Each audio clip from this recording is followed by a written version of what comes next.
మనం కూడా నాయకులు సిద్ధపరిచేవారుగా మారాలి. మీ పిల్లల్ని గొప్ప లీడర్లుగా మీరు తయారు చేయాలి.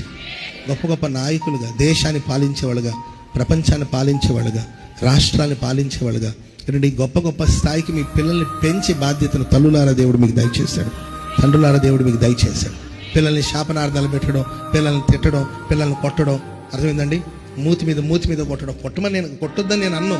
కలిసిన పరిస్థితి వస్తే 2 దెబ్బలు వేయడం తప్పని కాదు. మూతి మీద కొట్టడం, దుర్భాషలు మాట్లాడడం, చెడబుట్టేవారు నా కడుపున ఎక్కడో పోయి చావచ్చు కదరా, నా ఎద మీద పడి నన్ను వేధిస్తావేంట్రా, నా గుండెలో వేదనగా మారిపోయేవంటి శాపనార్థాలు పెట్టడం కాదు. దేవునికి ఇచ్చిన పిల్లల్ని గొప్ప నాయకుడిగా తీర్చిదిద్దే బాధ్యత నీది. సాతాను కబంధ హస్తులు బిడ్డల్ని విడిపించాలి, వాళ్ళని గొప్ప నాయకులుగా మార్చాలి. అది నీ ప్రార్థన ద్వారా మాత్రమే జరుగుతుంది. నీ ప్రార్థన ద్వారా మాత్రమే జరుగుతుంది. హల్లెలూయా. రేయి మొదటి జామాన నీ బిడ్డల కోసం నువ్వు చేతులెత్తి ప్రార్థన చేయాలి. ఆమేన్.